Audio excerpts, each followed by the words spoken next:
టైంకు రాలేకపోయాను. నా అశక్తత మొదలే నేను ఆర్గనైజర్స్కి తెలిపాను కూడా. కానీ నన్ను పిలిచింది ఐఐటి పేరు మీద పిలిచారు.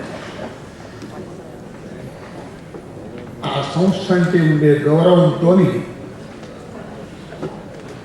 నేను తప్పకుండా రావాలనే ఉద్దేశంతోనే వచ్చాను. సభలో కూర్చున్న పెద్దలందరికీ తెలియపరచాలని 2-3 వాక్యాలు మాట్లాడతాను ఐఐటి గురించి. బ్రిటిష్ వారి కాలంలో ఇంజనీరింగ్ కళాశాలలు లేవని కాదు, చాలా ప్రసిద్ధి చెందినటువంటి ఇంజనీరింగ్ కళాశాలలు ఉండేవి. రూర్కీ ఇంజనీరింగ్ కాలేజ్, అన్నా ఇంజనీరింగ్ కాలేజ్ మద్రాసు, అదే మాదిరిగా బాంబేలో ప్రెసిడెన్సీ ఇంజనీరింగ్ కాలేజ్, ఇవన్నీ చాలా గొప్ప ఇంజనీరింగ్ కళాశాలలు. ఇవన్నీ ఉన్నా కానీ పండిత్ జవహర్లాల్ నెహ్రూ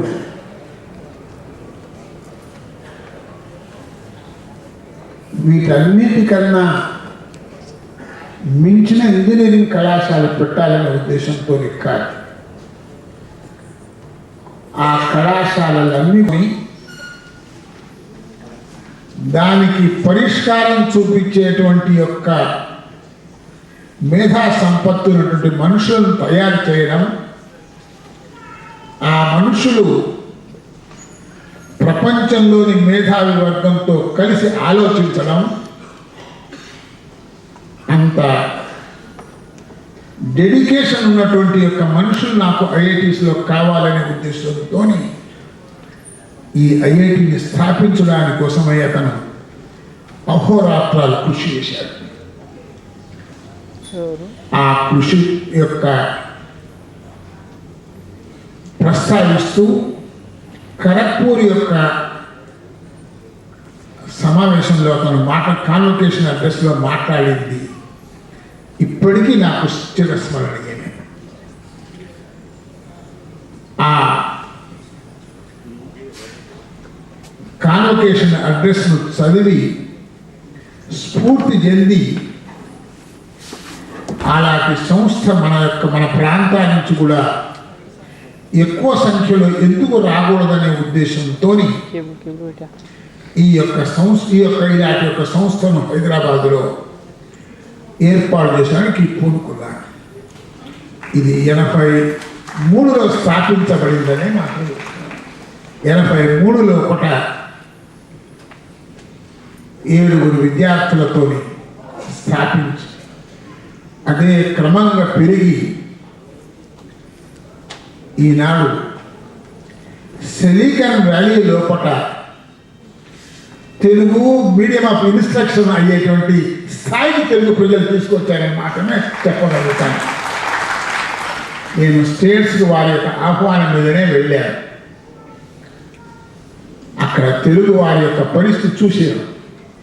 మా స్టూడెంట్స్ అక్కడికి నన్ను పిలిస్తే వెళ్ళాను. సిలికాన్ వ్యాలీలో కూడా సగం మంది తెలుగు వాళ్ళు అక్కడ పరిశోధనలు చేస్తూ ఉన్నారు. కాబట్టి కేవలం ఇక్కడ దేశం యొక్క ఆర్థిక స్తోమతను పెంచడమే కాకుండా ప్రపంచ విజ్ఞానానికి తోడ్పడేటువంటి సంస్థకు తెలుగు వారు కూడా తమ పాత్రను వహించారనే మాట చెప్పడానికే మీ ముందు నిలుచున్నానని మాత్రమే చెప్పగలుగుతాను. అదే నాకు సంతోషం. అట్లాంటి సంస్థ యొక్క కొన్ని సంబంధం కలిగి ఉంటే నా అదృష్టం. నా చదువు గురించి నేను చెప్పగలిస్తే మాత్రం నేను ఈ ఐఐటిలో చదువుకోలేదు, నేను ఈ ఐఐటిలో పని చేయలేదు. కానీ నన్ను ఐఐటి రామయ్యగా చేసింది మాత్రం తెలుగు విద్యార్థులను మాత్రమే చెప్పగలుగుతాను. అది నాకున్నటువంటి యొక్క క్వాలిఫికేషన్. కొంత